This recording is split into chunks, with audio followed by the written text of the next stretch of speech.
Hi, my name is Donald, and I just turned 70 years old. I thought this birthday would be a quiet celebration, filled with laughter, warm hugs, and memories of my late wife, Helen. But instead, it turned into the most painful day of my life. My children, Ryan and Claire, sat me down after dinner and demanded that I hand over everything I owned. My house, my savings, my life's work. When I said no, the atmosphere in the room changed completely. Ryan's face turned red with anger, and before I knew it, he struck me on my birthday, in front of my grandchildren. That moment shattered me, but it also woke me up. Before I tell you how that moment of betrayal became the turning point of my life, I want to ask you, what would you do if your own children demanded everything you worked for and turned violent when you refused? Would you forgive them or cut them out forever? Let me know in the comments, and also tell me which city and country you're watching from, so I can thank you personally. And don't forget to like, subscribe, and hit the bell for more true stories like this. I grew up in a tiny town where everyone knew everyone. My father worked long hours in a steel mill, and my mother sewed clothes for neighbors to keep food on the table. We didn't have much, but we had discipline. And that discipline became my foundation. At 17, I left for the city with $50 in my pocket.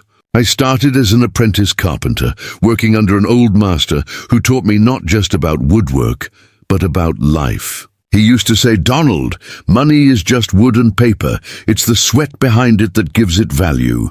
By 28, I had started my own construction company. It was small at first, just me and 2 helpers. But we worked hard, and by the time I was 45, I'd built homes all over town and earned enough to buy one for my own family, a modest 3-bedroom house that became our sanctuary.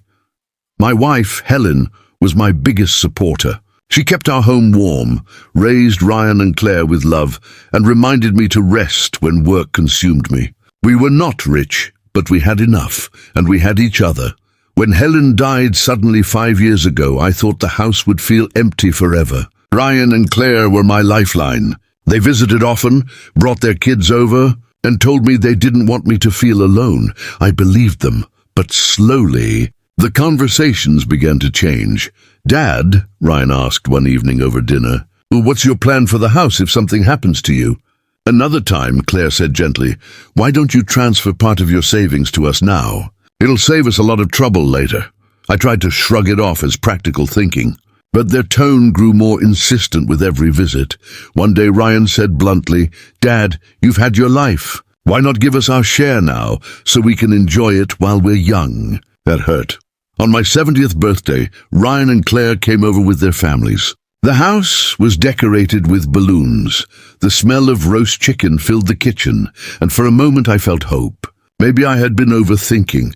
We had a wonderful dinner. The grandkids sang happy birthday, and I blew out the candles. But after cake was served, Ryan cleared his throat.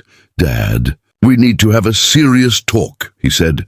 The room fell silent. Claire reached into her bag and slid a folder across the table. "These are property transfer papers. If you sign them, the house and your accounts will be in both our names. It's just a formality." I opened the folder and my hands trembled. These weren't just formalities, they were full transfer deeds. Signing them would mean giving up my home, my savings, and even my retirement fund. Instantly, I looked at Ryan. "You want me to give you everything right now?" "While I'm still alive?" Ryan's face hardened. "Dad, this is for your own good. You can't handle all this paperwork anymore. We'll take care of it," Claire added. "It's not like we're kicking you out. You can still live here, but legally it should be ours." My heart pounded in my chest. "Your mother and I worked our entire lives for this house. I'm not signing anything." Ryan slammed his fist on the table so hard that the glasses rattled. "You're being selfish," he shouted. "I'm protecting what's mine." I shot back, and then it happened. Ryan grabbed my arm and struck me across the face. For a moment, no one moved. Claire gasped. My grandchildren started crying. I stood up slowly, my cheek burning. "Get out," I said quietly. "All of you, get out of my house." That night I sat alone in my living room, staring at the family photos on the wall. My heart ached. Is this what my life has come to? The next morning, I called Mr. Harris, my lawyer. "You did the right thing not signing," he said after I told him everything. "We need to act fast. If Ryan and Claire are willing to pressure you like this, they might try again." Over the next week, we worked together to secure everything. My house, savings and investments were placed into a living trust with strict conditions. I retained full control over all assets while alive. Ryan and Claire would inherit only if they treated me with respect, visited me regularly, and never attempted coercion again. If they violated any condition, everything would go to charity. It wasn't just about money anymore. It was about dignity, but the emotional pain didn't fade. Ryan stopped calling altogether. Claire visited once, but she was cold and distant. One evening, I overheard Ryan outside my gate talking to Claire. "We'll wait him out. He can't live forever." Those words chilled me. I realized that I couldn't rely on their love anymore. I had to rely on my own strength. Once the legal work was done, I decided to confront them face to face. I invited them over for dinner again. They arrived looking tense, as if expecting me to give in. "Dad," Ryan said, "have you come to your senses?" "Yes," I replied calmly. "I signed something." Their faces lit up. Then I handed them copies of the trust documents. Claire's face turned pale as she read them. "You locked everything away?" "Yes," I said. "And you will only inherit if you treat me with respect. If you ever try to pressure me again, everything goes to charity." Ryan's face turned red. "This is insane." "No," I said firmly. "What was insane was you hitting your father on his birthday because he wouldn't give you what you wanted." Claire lowered her head, ashamed. Ryan stormed out, slamming the door so hard it shook the walls. For 3 months, Ryan stayed away. Claire came a few times, mostly to check on me quietly.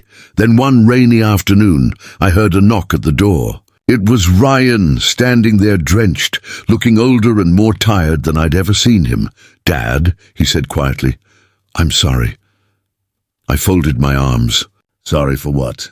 "Sorry you didn't get the house?" He shook his head.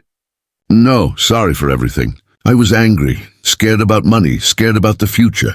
I let that fear turn me into someone I don't even recognize. I studied him for a long time. Are you here because you want the inheritance, or because you want to make things right?" Ryan's eyes welled with tears. "Both, but mostly because I miss my father."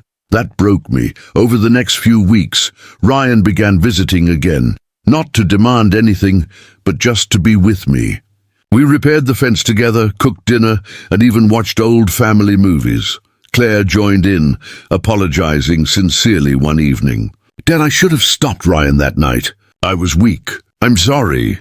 Slowly, the house began to feel alive again.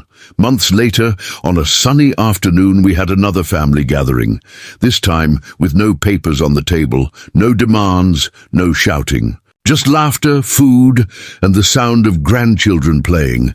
The trust remains in place, not as punishment, but as a reminder that love must come before money. Ryan hugged me before leaving that day. "I don't care about the inheritance anymore, Dad. I just want to be your son again." And for the first time in a long time, I felt at peace. Helen would have been proud. If you were in my shoes, would you forgive your son after what happened, or keep the inheritance locked away forever? Tell me in the comments. I read everyone. And don't forget to like, subscribe, and hit the bell for more emotional true life stories about family, betrayal, and redemption.